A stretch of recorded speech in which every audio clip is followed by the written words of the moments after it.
Hello, everyone, and welcome back to Bibliobibli and Harry Potter and the Half-Blood Prince. We are almost done.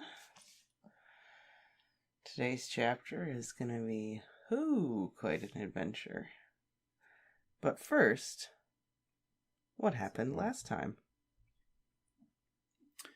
Last time, Harry found out that Snape was the one who told Voldemort about the prophecy that led to, well, this whole story, everything.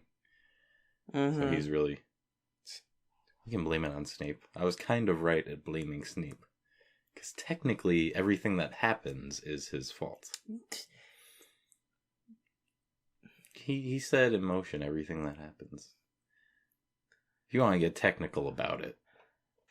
We have a new kitty, and she spent the night in here. We're trying to get her acclimated. And now she's being very active now that we're in here. Yes, but he's also done a lot of good things since that happened. Maybe Dumbledore is right in that it is the supreme regret of his life. And he's trying to do better. Perhaps. I'm just arguing the technicalities of it. Oh my goodness. Okay. Whatever.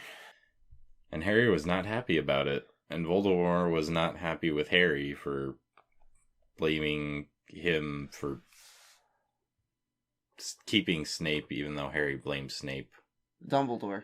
Yes. You said Voldemort. I did? Yes. There better be some connection with them so that I can at least justify why I keep calling him Voldemort. They get into their little argument. Harry runs back to tell Ron and Hermione to keep an eye on Draco Malfoy because Trelawney happened to stumble across someone in the Room of Requirements in some storage room where I hypothesized the book was kept. The same. Mm-hmm. Yeah, the same room. The hiding place. And someone was whooping in there. Whooping. With excitement. Joyously. And then Dumbledore tells him that they have to go on a journey to the cave. To do what? Destroy the next Horcrux. That's right.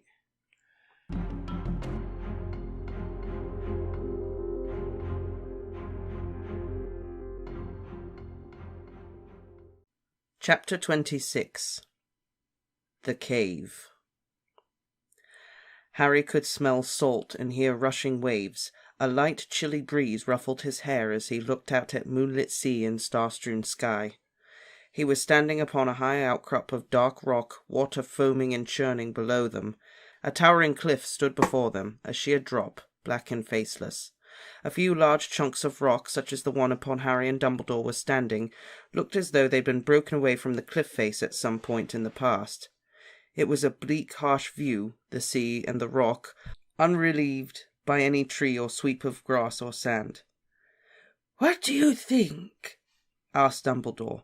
He might have been asking Harry's opinion on whether it were a good idea for a picnic. "They brought the kids from the orphanage here?" asked Harry, who could not imagine a less cosy spot for a day trip. "Not here precisely," said Dumbledore. "There is a village of sorts about halfway along the cliffs behind us. I believe the orphans were taken there for a little sea air and a view of the waves. No, I think it was only ever Tom Riddle and his youthful victims who visited this spot. No Muggle could reach this rock unless they were uncommonly good mountaineers, and boats cannot approach the cliffs. The waters around them are too dangerous. I imagine that Riddle climbed down. Magic would have served better than ropes, and he brought 2 small children with him, probably for the pleasure of terrorizing them. I think the journey alone would have done it, don't you?" Harry looked up at the cliff again and felt goosebumps. "But his final destination, and ours, lies a little further on." Dumbledore beckoned Harry to the very edge of the rock, where a series of jagged niches made footholds leading down to boulders that lay halfway submerged in water and closer to the cliff.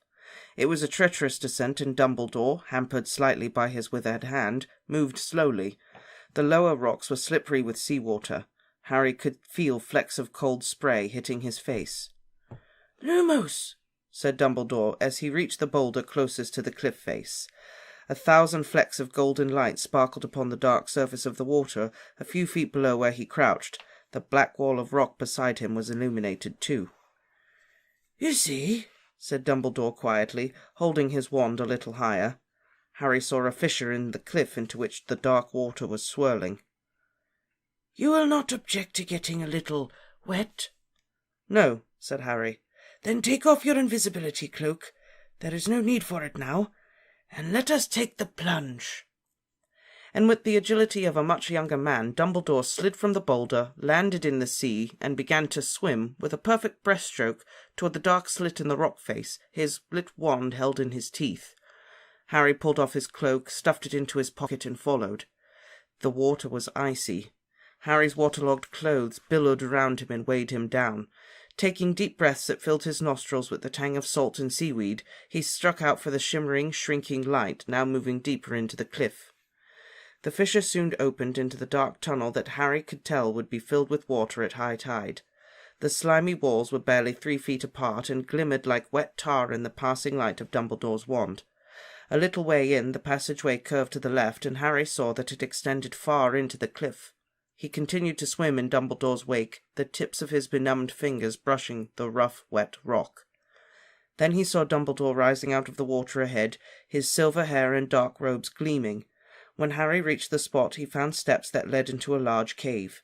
He clambered up them, water streaming from his soaking clothes, and emerged, shivering uncontrollably, in the still and freezing air. Dumbledore was standing in the middle of the cave, his wand held high as he turned slowly on the spot, examining the walls and ceiling. "Yes, this is the place," said Dumbledore. "How can you tell?" Harry spoke in a whisper. "It has known magic," said Dumbledore simply. Harry could not tell whether the shivers he was experiencing were due to his spine-deep coldness or to the same awareness of enchantments. He watched as Dumbledore continued to revolve on the spot, evidently concentrating on things Harry could not see. "This is merely the antechamber, the entrance hall," said Dumbledore after a moment or two. "We need to penetrate this inner place. Now it is Lord Voldemort's obstacles that stand in our way, rather than those nature made." Dumbledore approached the wall of the cave and caressed it with his blackened fingertips, murmuring words in a strange tongue that Harry did not understand. Twice Dumbledore walked right round the cave, touching as much of the rough rock as he could, occasionally pausing, running his fingers backward and forward over a particular spot, until finally he stopped, his hand pressed flat against the wall. "Here," he said. "We go through here. The entrance is concealed." Harry did not ask how Dumbledore knew. He'd never seen a wizard work things out like this, simply by looking and touching. But Harry had long since known that bangs and smoke were more often the marks of ineptitude than expertise. Dumbledore stepped back from the cave wall and pointed his wand at the rock. For a moment, an arched outline appeared there, blazing white as though there were a powerful light behind the crack. You've done it," said Harry through chattering teeth, but before the words had left his lips the outline had gone, leaving the rocks as bare and solid as before. Dumbledore looked round. "Harry, I'm so sorry, I forgot," he said. He now pointed his wand at Harry, and at once Harry's clothes were as warm and dry as if they had been hanging in front of a blazing fire. "Thank you," said Harry, but Dumbledore had already returned his attention back to the solid cave wall. He did not try any more magic, but simply stood there staring at it intently, as though something extremely interesting was written on it. Harry stayed quite still. He did not want to break Dumbledore's concentration. Then, after 2 solid minutes, Dumbledore said quietly, "Oh, surely not. So crude." "What is it, Professor?" "I rather think," said Dumbledore, putting his uninjured hand inside his robes and drawing out a short silver knife of the kind Harry used to chop potion ingredients, "that we are required to make payment to pass." "Payment?" said Harry. "You've got to give the door something." "Yes," said Dumbledore. "Blood, if I'm not mistaken." "Blood?"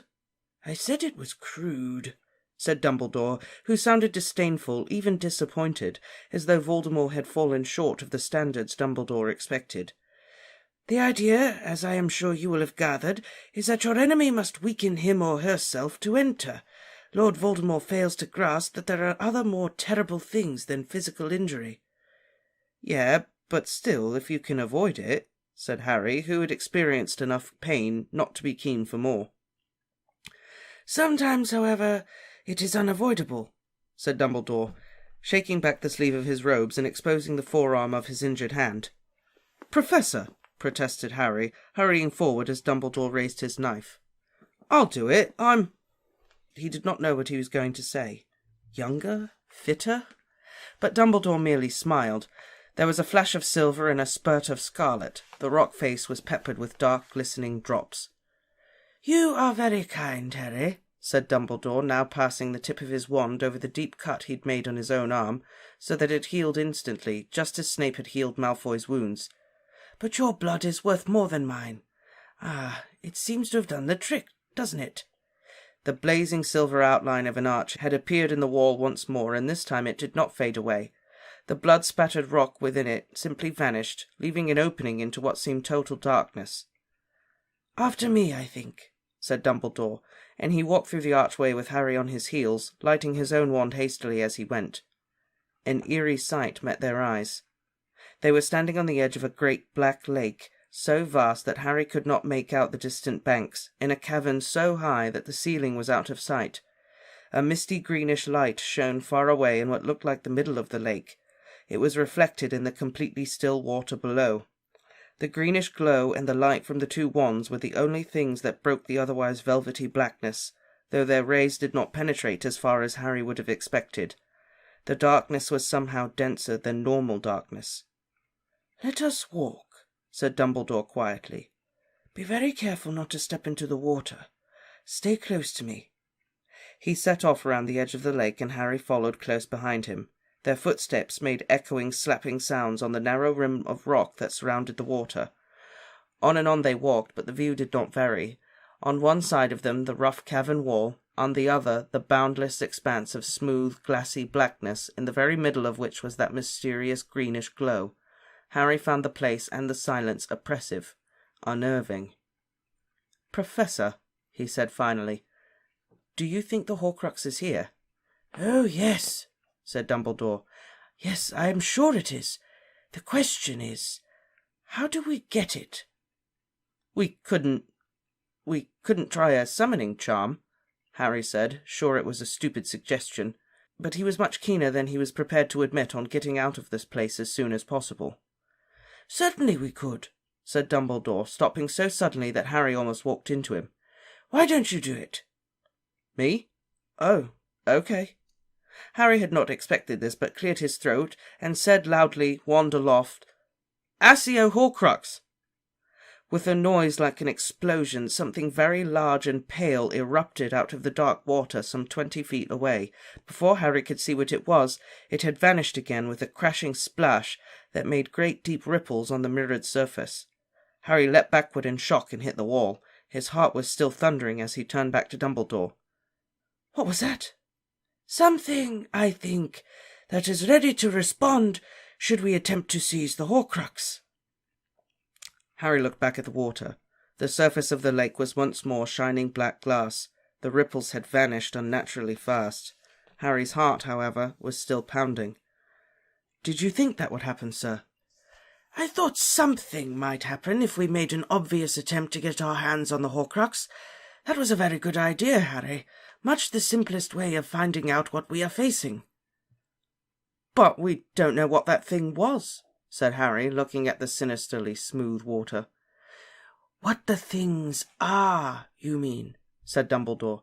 "I doubt very much there is only one of them. Shall we walk on?" "Professor?" "Yes, Harry?" "Do you think we're going to have to go into the lake?" "Into it? Only if we are very unfortunate." "You don't think the Horcrux is at the bottom?" "Oh, no. I think the Horcrux is in the middle." And Dumbledore pointed to the misty green light at the centre of the lake. "So we're going to have to get across the lake to get to it?" "Yes, I think so." Harry did not say anything. His thoughts were all of water monsters, giant serpents, of demons, kelpies and sprites. "Aha!" said Dumbledore, and he stopped again. This time Harry really did walk into him, For a moment he toppled on the edge of the dark water, and Dumbledore's uninjured hand closed tightly around his upper arm, pulling him back. "So sorry, Harry. I should have given warning. Stand back against the wall, please. I think I have found the place." Harry had no idea what Dumbledore meant. This patch of dark bank was exactly like every other bit, as far as he could tell, but Dumbledore seemed to have detected something special about it. This time he was running his hand not over the rocky wall, but through the thin air, as though expecting to find and grip something invisible. "Oh!" said Dumbledore happily, seconds later. His hand had closed in mid-air upon something Harry could not see. Dumbledore moved closer to the water. Harry watched nervously as the tips of Dumbledore's buckled shoes found the outermost edge of the rock rim. Keeping his hand clenched in mid-air, Dumbledore raised his wand with the other and tapped his fist with the point. Immediately, a thick, coppery green chain appeared out of thin air, extending from the depths of the water into Dumbledore's clenched hand. Dumbledore tapped the chain, which began to slide through his fist, like a snake coiling itself on the ground with a clinking sound that echoed noisily off the rocky walls, pulling something from the depths of the black water. Harry gasped as the ghostly prow of a tiny boat broke the surface, glowing as green as the chain, and floated, with barely a ripple, toward the place on the bank where Dumbledore and Harry stood. "How did you know that was there?" Harry asked in astonishment. "Magic always leaves traces," said Dumbledore as the boat hit the bank with a gentle bump. "Sometimes very distinctive traces. I taught Tom Riddle. I know his style." Is this boat safe?" "Oh yes, I think so. Voldemort needed to create a means to cross the lake without attracting the wrath of those creatures he placed within it in case he ever wanted to visit or remove his Horcrux." "So the things in the water won't do anything to us if we cross in Voldemort's boat?" "I think we must resign ourselves to the fact that they will, at some point, realize we are not Lord Voldemort. Thus far, however, we have done well. They have allowed us to raise the boat." "But why have they let us?" asked Harry, who could not shake off the vision of tentacles rising out of the dark water the moment they were out of sight of the bank. "Voldemort must have been reasonably confident that none but a very great wizard would have been able to find the boat," said Dumbledore. "I think he would have been prepared to risk what was, to his mind, the most unlikely possibility that somebody else would find it, knowing that he had set other obstacles ahead, and that only he would be able to penetrate. We shall see whether he is right." Harry looked down into the boat. It really was very small. "It doesn't look like it was built for two people. Will it hold both of us? Will we be too heavy together?" Dumbledore chuckled. "Voldemort would not have cared about weight, but about the amount of magical power that crossed the lake. I rather think an enchantment would have been placed on this boat, so that only one wizard at a time would be able to sail it." "But then—" "I do not think you will count, Harry. You are under age and unqualified. Voldemort would never have expected a 16-year-old to reach this place. I think it unlikely that your powers will register compared to mine." These words did nothing to raise Harry's morale. Perhaps Dumbledore knew it, for he added, "Voldemort's mistake, Harry. Voldemort's mistake. Age is foolish and forgetful when it underestimates youth. Now, you first this time, and be careful not to touch the water." Dumbledore stood aside, and Harry climbed carefully into the boat. Dumbledore stepped in too, coiling the chain onto the floor. They were crammed in together. Harry could not comfortably sit, but crouched, his knees jutting over the edge of the boat, which began to move at once. There was no sound other than the silken rustle of the boat's prow cleaving the water. It moved without their help, as though an invisible rope were pulling it onward toward the light in the centre. Soon they could no longer see the walls of the cavern. They might have been at sea, except that there were no waves. Harry looked down and saw the reflected gold of his wand light sparkling and glittering on the black water as they passed. The boat was carving deep ripples upon the glassy surface, grooves in the dark mirror. And then Harry saw it, marble white, floating inches below the surface. "Professor!" he said, and his startled voice echoed loudly over the silent water. "Harry? I think I saw a hand in the water. A human hand." "Yes, I'm sure you did," said Dumbledore calmly. Harry stared down into the water, looking for the vanished hand, and a sickening feeling arose in his throat. So that thing that jumped out of the water. But Harry had his answer before Dumbledore could reply. The wand light slid over a fresh patch of water and showed him, this time, a dead man laying face up inches below the surface, his open eyes misted as though with cobwebs, his hair in his robe swirling around him like smoke. "There are bodies in here," said Harry, and his voice sounded much higher than usual and most unlike his own. "Yes," said Dumbledore placidly, "but we need not worry about them at the moment." "At the moment?" Harry repeated, tearing his gaze from the water to look at Dumbledore. "Not while they are merely drifting peacefully below us," said Dumbledore.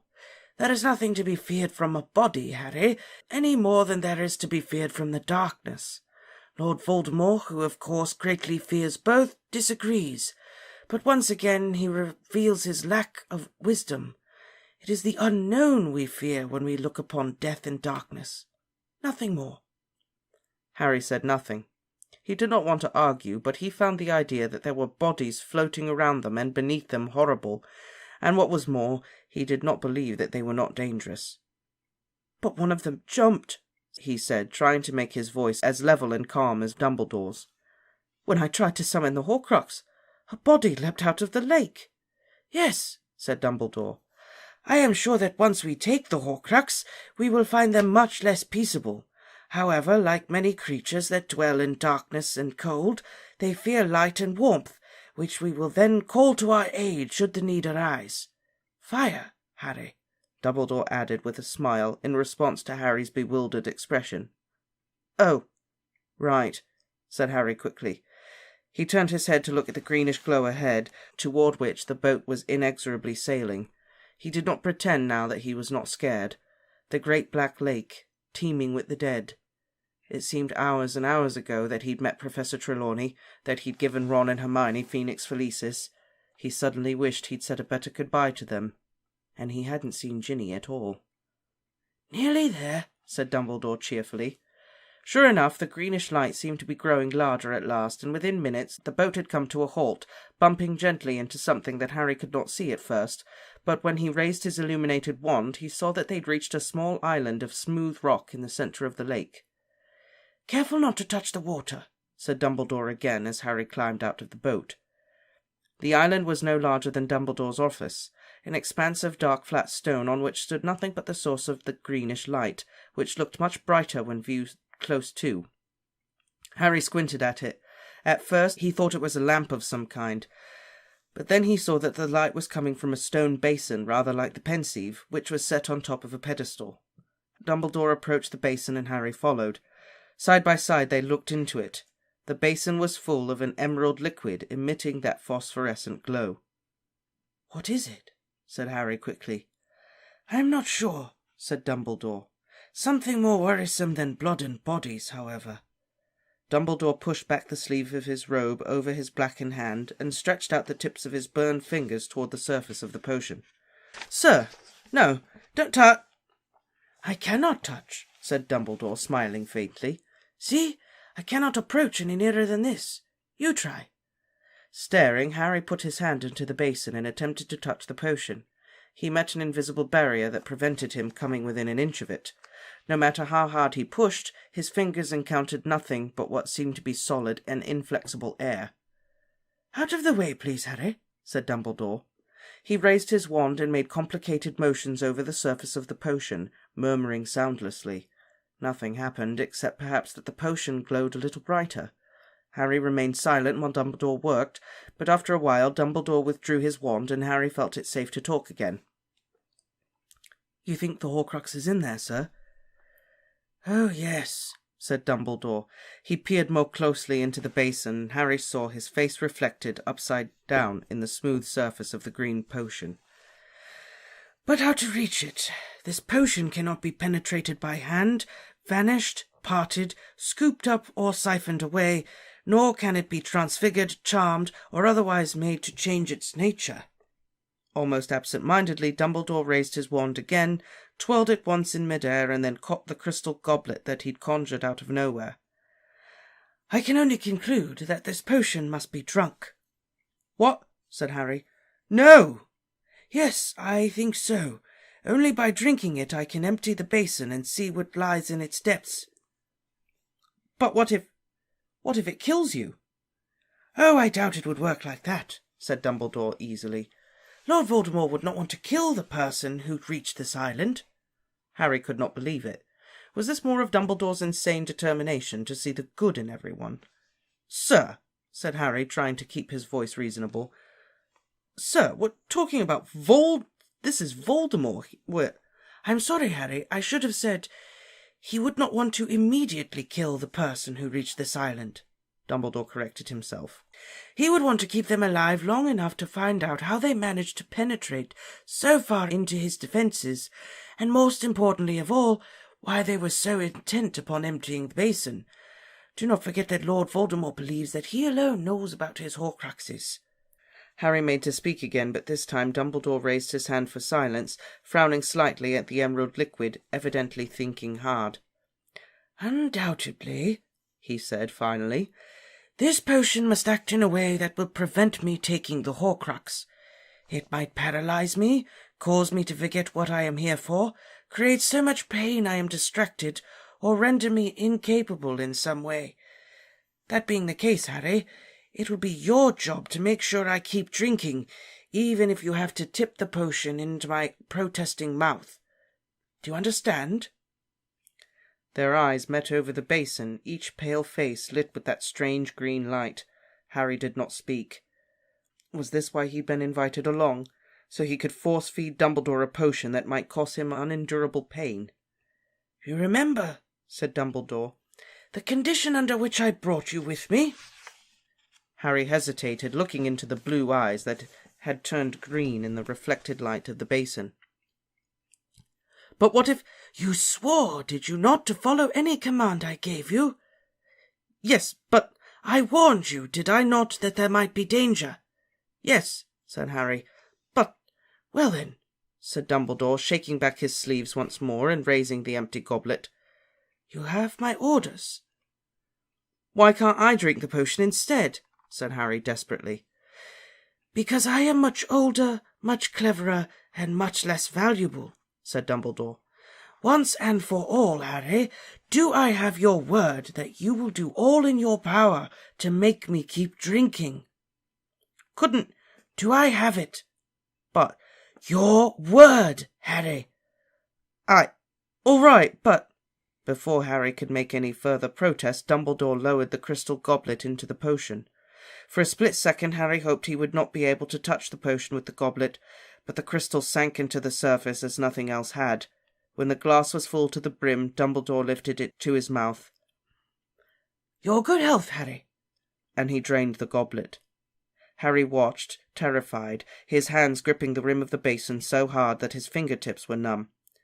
"Professor," he said anxiously as Dumbledore lowered the empty glass, "how do you feel?" Dumbledore shook his head, his eyes closed. Harry wondered whether he was in pain. Dumbledore plunged the glass blindly into the basin, refilled it, and drank once more. In silence, Dumbledore drank 3 goblets full of the potion. Then, halfway through the 4th goblet, he staggered and fell forward against the basin. His eyes were still closed, his breathing heavy. "Professor Dumbledore," said Harry, his voice strained. "Can you hear me?" Dumbledore didn't answer. His face was twitching as though he were deeply asleep, but dreaming a horrible dream. His grip on the goblet was slackening. The potion was about to spill from it. Harry reached forward and grasped the crystal cup, holding it steady. "Professor, can you hear me?" he repeated loudly, his voice echoing round the cavern. Dumbledore panted and then spoke in a voice Harry did not recognize, for he had never heard Dumbledore frightened like this. "I don't want. Don't make me." Harry stared into the whitened face he knew so well, at the crooked nose and half-moon spectacles, and did not know what to do. Want to stop," moaned Dumbledore. You can't stop, Professor," said Harry. "You've got to keep drinking, remember? You told me you had to keep drinking. Here." Hating himself, repulsed by what he was doing, Harry forced the goblet back toward Dumbledore's mouth and tipped it so that Dumbledore drank the remainder of the potion inside. "No," he groaned, as Harry lowered the goblet back into the basin and refilled it for him. I don't want to. I don't want to. Let me go. It's all right, Professor, said Harry, his hand shaking. It's all right, I'm here. Make it stop. Make it stop, moaned Dumbledore. Yes, this'll make it stop, lied Harry. He tipped the contents of the goblet into Dumbledore's open mouth. Dumbledore screamed. The noise echoed all around the vast chamber, across the dead water. No, I can't, don't make me. I don't want to. It's all right, Professor, it's all right, said Harry loudly, his hands shaking so badly he could barely scoop up the 6 gobletful of potion. The basin was now half empty. Nothing's happening to you. You're safe. It isn't real. I swear it isn't real. Take this, now. Take this. And obediently Dumbledore drank as though it were an antidote Harry offered him, but upon draining the goblet he sank to his knees, shaking uncontrollably. It's all my fault. All my fault, he sobbed. Please make it stop. I know I did wrong. Oh, please make it stop. I'll never, ever again. This'll make it stop, Professor, said Harry, his voice cracking as he tipped the 7th glass of potion into Dumbledore's mouth. Dumbledore began to cower as though invisible torturers surrounded him. His flailing hand almost knocked the refilled goblet from Harry's trembling hands as he moaned, Don't hurt them. Don't hurt them, please. Please. It's my fault. Hurt me instead. Here, drink this, you'll be all right, said Harry desperately, and once again Dumbledore obeyed him, opening his mouth even as he kept his eyes tight shut and shook from head to foot.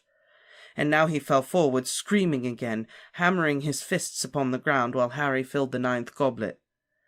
Please, please, please, no. Not that. Not that. I'll do anything. Just drink, Professor, just drink.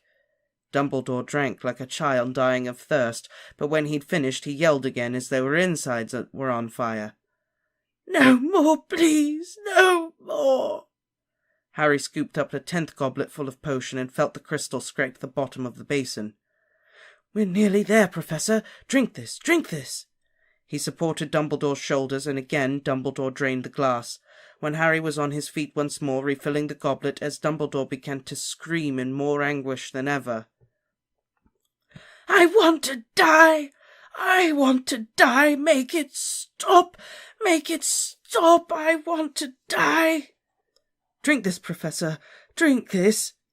Dumbledore drank, and no sooner had he finished than he yelled, Kill me!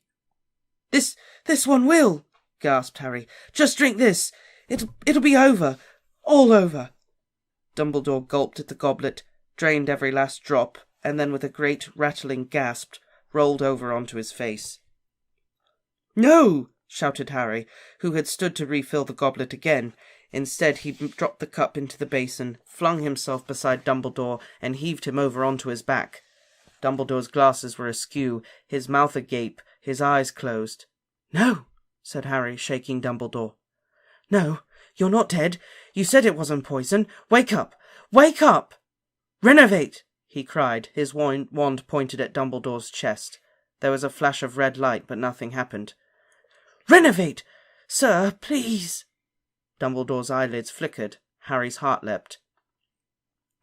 Sir, are you... Water, croaked Dumbledore. Water, Harry panted. Yes. He leapt to his feet and seized the goblet he'd dropped in the basin. He barely registered the golden locket lying curled beneath it. Aguamenti! He shouted, jabbing the goblet with his wand. The goblet filled with clear water. Harry dropped to his knees beside Dumbledore, raised his head and brought the glass to his lips. But it was empty. Dumbledore groaned and began to pant. But I had some! Wait, Aguamenti! Said Harry again, pointing his wand at the goblet. Once more, for a second, clear water gleamed within it, but as he approached Dumbledore's mouth, the water vanished again. Sir, I'm trying, said Harry desperately, but he did not think that Dumbledore could hear him. He rolled onto his side and was drawing great rattling breaths that sounded agonizing. Aguamenti! Aguamenti! Aguamenti! The goblet filled and emptied once more, and now Dumbledore's breathing was fading. His brain whirling in panic, Harry knew instinctively the only way left to get water, because Voldemort had planned it so. He flung himself over the edge of the rock and plunged the goblet into the lake, bringing it up full to the brim of icy water that did not vanish. "Sir, here!" Harry yelled, and lunging forward he tipped the water clumsily over Dumbledore's face. It was the best he could do, for the icy feeling on his arm not holding the cup was not the lingering chill of the water. A slimy white hand had gripped his wrist, and the creature to whom it belonged was pulling him slowly backward across the rock. The surface of the lake was no longer mirror smooth. It was churning, and everywhere Harry looked, white heads and hands were emerging from the dark water. Men, women, and children, with sunken, sightless eyes that were moving toward the rock. An army of the dead rising from the black water. "Petrificus Totalis!" yelled Harry, struggling to cling to the smooth-soaked surface of the island as he pointed his wand at the Inferius that had his arm. It released him, falling backward into the water with a splash. He scrambled to his feet, but many more Inferi were already climbing onto the rock, their bony hands clawing at its slippery surface, their blank frosted eyes upon him, trailing waterlogged rags, sunken faces leering. "Petrificus Totalis!"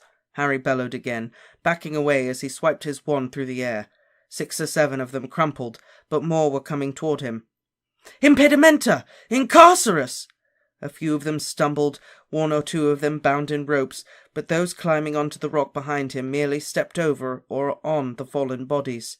Still slashing at the air with his wand, Harry yelled, "Sectum Sempra! Sectum Sempra!" But though gashes appeared in their solid rags and their icy skin, they had no blood to spill.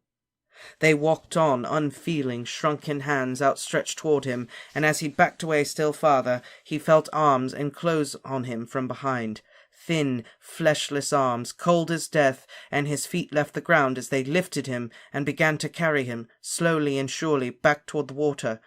And he knew there would be no release, that he would be drowned, and would become one more dead guardian of a fragment of Voldemort's shattered soul.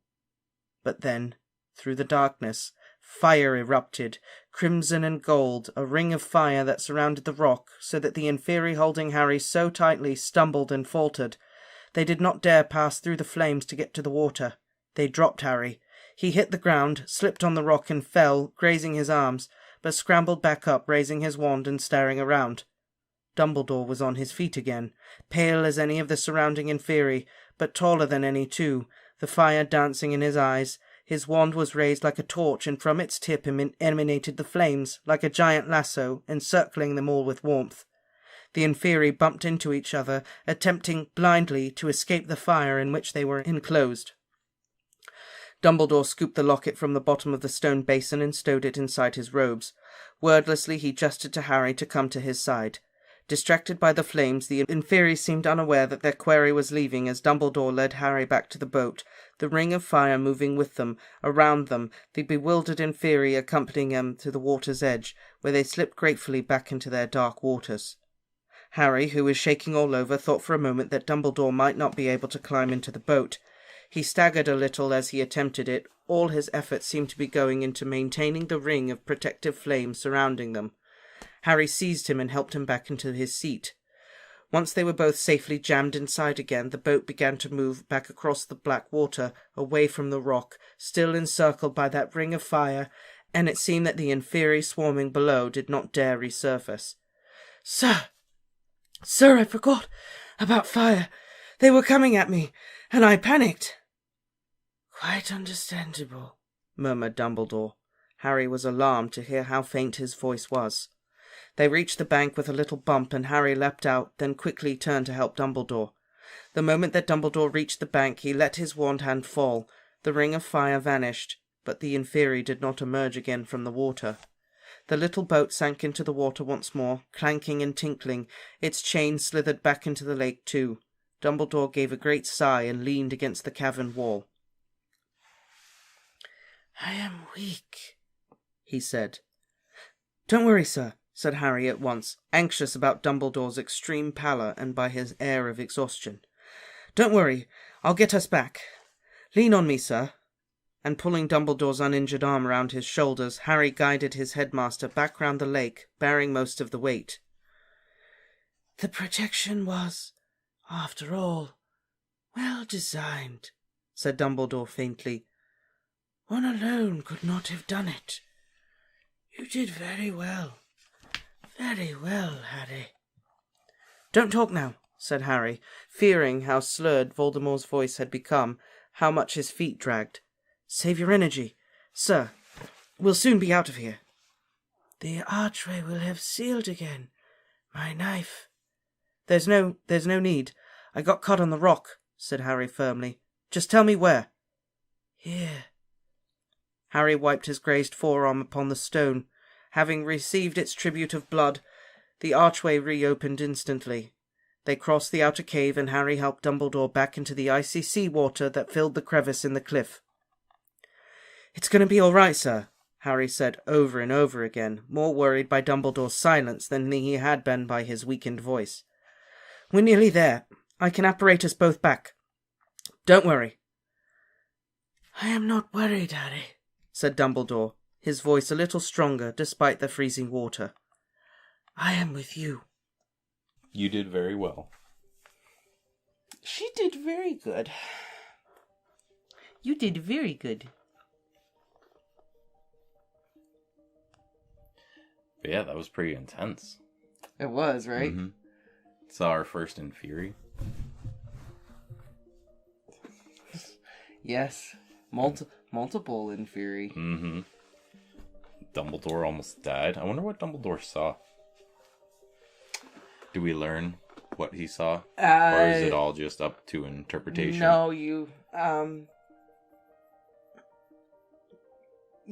figure it out. Oh, okay. Yeah. You'll know what Dumbledore saw. Is it something that actually happened? I don't want to elaborate on what it could be. Is that why Dumbledore was so forgiving with Snape? Did he mess up gravely at some point in his life? Maybe. So that's a yes. That's a definite yes. I can't tell you what Dumbledore saw. I'm gonna guess it has something to do with the students. That was kind of like a touchy subject with Dumbledore in the last chapter. Something must have happened to the students. I don't know. Because as soon as Harry inferred anything that he wasn't leaving Hogwarts fully protected. All I can say is wait and see. That's how any of my questions about this chapter are going to be, isn't it? It's too close to the end. You're just gonna say, wait and see, can't tell you, wait and see. Yeah, that really is the only thing that's left up to mystery is what the hell did Dumbledore see when he had his eyes shut? Mm-hmm. Other than that, it's pretty straightforward. Yeah. Dumbledore giving some words of wisdom. It's the unknown we fear. Not the dead and the dark, but the unknown of those things. That's true. Just like, you're not afraid of the dark. You're afraid of what might be in the dark. Right. Not afraid of being alone in the woods. You're afraid that you're not alone in the woods. Right.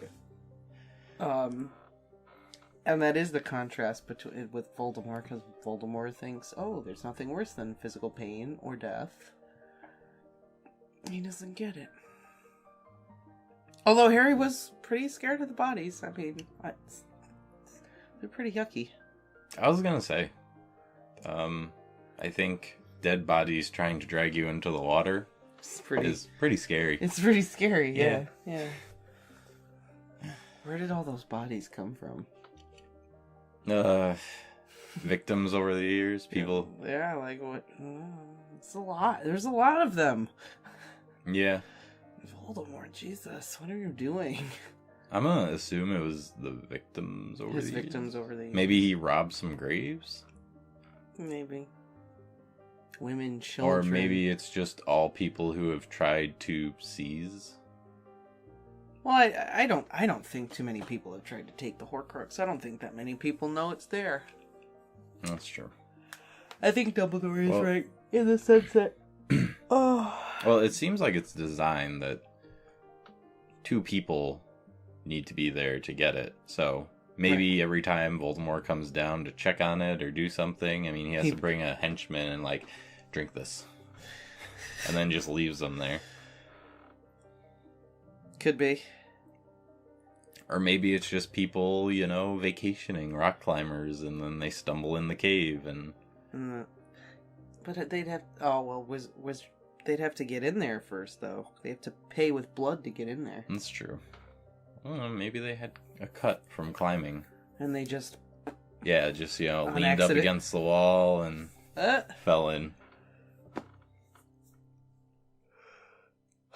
I've made a terrible mistake. Yeah, I really don't know how they got in there. I mean, I think assume Voldemort it's like put them all in there. Voldemort's, I don't know, body drop. Just, he's a serial murderer. Maybe that's where he throws all his bodies. It could be. Just 2 more for the lake. Big mass grave, yeah. 2 more for the lake. It just sucks. Women. What was that movie? When men, women, and children, like even children, are not safe. Well, look what he did to those other kids. Yeah, I know. When he was a kid, so I mean, yeah. Yeah, that's true. What was that movie where they It was about a murderer. He lived on a lake and he tied all of his bodies. He had like an underwater garden of his bodies. I can't remember. But anyways, that's kind of what I thought of with this. So the whole premise of the movie is he's, you know, serial killer. And he takes his victims out and just ties like concrete blocks to their legs and sinks them down, and he like basically landscapes with the bodies. Oh, that's an interesting concept. Mm-hmm. Bodyscaping. Yeah, basically. Okay then. Alrighty. Wonder if Voldemort would be into that. But you know, then our heroine comes along. He tries to tie her up and send her down, and she ends up getting away and getting the better of him. Yeah, he gets caught in the end. All that stuff. Yeah. Oh. I think there were multiple. Yeah, there were multiple movies. Yeah. I don't remember what it was. I think it might have been like a Sci-Fi Channel movie or something. Yeah, I don't know. I don't watch a lot of I was way too young to watch that movie. That's all I remember because I had nightmares about it. No wonder you have problems with swimming in water. Now it all makes sense. Deep water. Yeah, it makes sense now. It does, yeah. Maybe that's where it came from. But if I see the bottom, I'm fine. As long as I can see the bottom. Yeah, but if you can't see the bottom, you don't know if there's bodies in there. Exactly. Oh, you can't go Horcrux hunting with Dumbledore. I guess not. Well, no, I just gotta stay in the boat. But you gotta help Dumbledore drink. It's true. Poor Harry. That was rough. Poor Dumbledore. That was also rough. You know, there's one question. Good thing Dumbledore remembered to grab the locket. That's true. There is one question, and it's probably a stupid question, but I probably would have tried it before I drank it. Could he have scooped it up and just dumped it out? You know? Well, just fake drinking it. Probably not. Probably. I would have at least tried it. You could have tried it. Maybe Voldemort slipped up and didn't do it. I don't know. It would have maybe been worth a try, but I bet if he went to do that, I bet it would just not. Maybe. Not come out. I feel like it has to, like, touch the person's lips or something. That's how it's, you know, the magic of it is designed. I would bet money on it. Would have worked with Inferi? Probably not. Yeah. Like, You have to control the Inferi to get it to drink it in the first place. Not necessarily. Just Asio body, and then just, petrify it. Just dump it down its mouth. Yeah, I don't know if that would work, because the inferior are under Voldemort's control. Like, they're on their... I don't know. But you'd also have to get that one out without disturbing any of the rest of them. Yeah, that's true. Asio one body. I don't know. But then you saw when he tried to do that with the Horcrux, that one, jumped out of the water. Yeah. Yeah. But that was trying to get the Horcrux, not actually trying to get an inferior out of the water. I don't know. Infurious. Furious. Is one. Oh. Inferi is multiple? Yeah. Okay. You're just trying to find all these outs to Dumbledore drinking it, aren't you?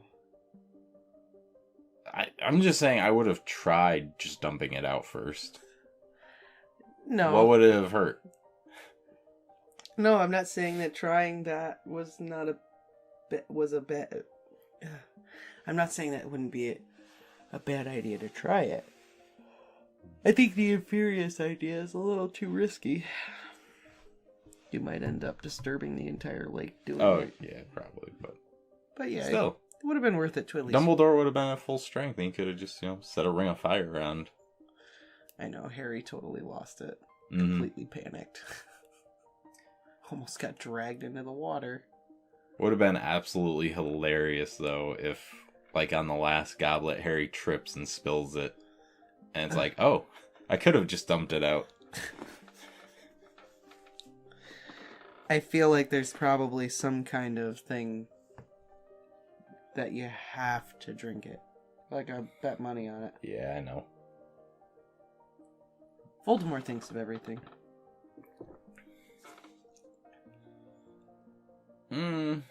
Almost everything. Yeah, almost. I was gonna say, didn't think of Harry's mom saving him, did he? No. Yep. Well, he didn't realize what Phoenix Song was either. Yes. He doesn't understand what he doesn't choose to... He doesn't learn about that which he doesn't understand or find useful to him. Mm-hmm. So... Voldemort's flaw. He does not understand his enemy. Mm-mm. To win the war, you must first understand your enemy. Mm-hmm. I also absolutely love that at the very end of all of this, Harry's like, don't worry, it's gonna be okay. And Dumbledore's like, I'm not worried. I'm with you. Dumbledore, you're drunk. But it's funny. It's great because they went out to the Hog's Head. So when they come back and Harry's like carrying Dumbledore and he's just like, no, it's okay. Harry's got me. It's like, oh, not again. But it's interesting because at the beginning of the book, when they go to find Slughorn, Harry tells Dumbledore, I'm not worried. I'm with you. Mm. So it's flip-flopped. It's pretty brilliant. Aww. Just thought that was nice. That was very nice. Any other thoughts on this chapter other than it was intense and horrifying? And quite yucky? Yeah, that's about it. It was pretty intense and horrifying and yucky. Mm-hmm.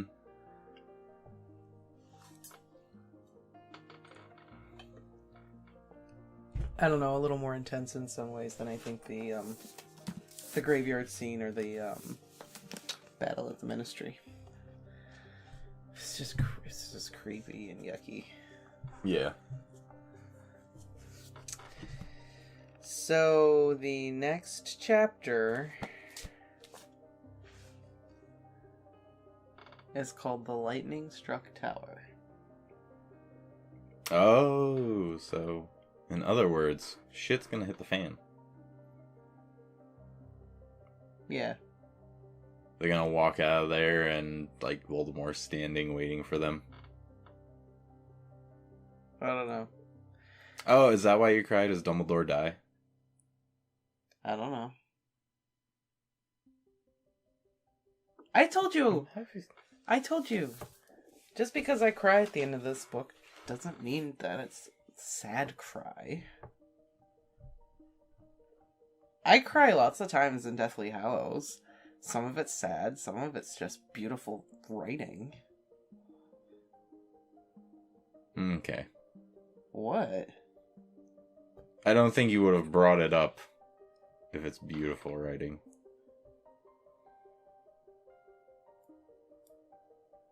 Yes, I would have. Yes. I do know. You never, like, mentioned, oh, I cried at this because it was so beautiful. Anytime you've said that to me, it's usually because it's sad. And then I know I don't want to watch it.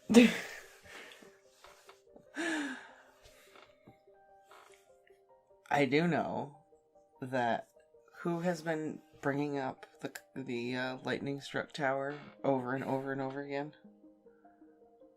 Trelawney brought it up once. Mm-hmm. And that no one will listen to her about it. The centaur wouldn't. No, he wouldn't. Oh, come on.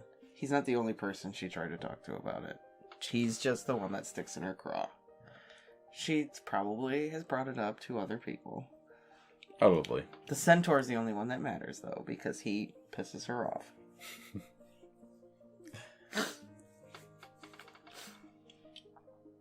So, yeah. What's gonna happen? Connie, what's gonna happen?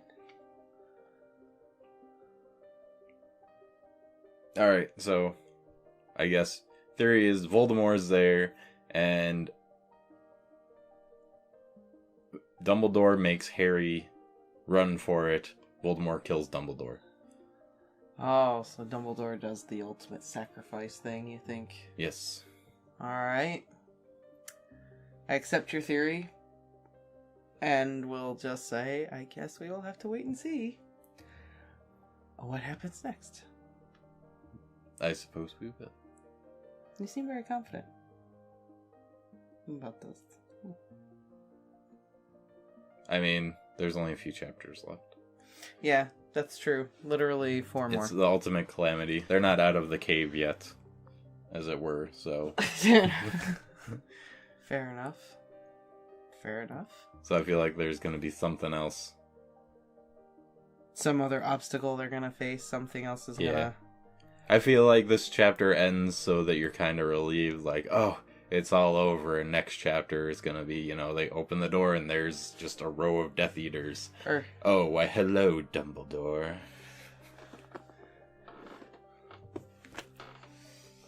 I don't know. We'll have to just wait and see. Oh, maybe it's a big one like Lucius Malfoy. You thought I was in Azkaban.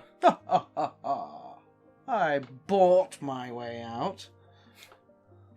And now, so the Dark Lord doesn't kill me for all my other mess-ups, I'm going to kill both of you. I mean, killing Dumbledore would certainly put you in Voldemort's good graces. That's true. He'd be pretty happy with you if you did that. You'd be like Death Eater of the Month for that one. Alright, well, that being said, please like, comment, and subscribe. And, please come back again next time for Chapter 27, The Lightning Struck Tower.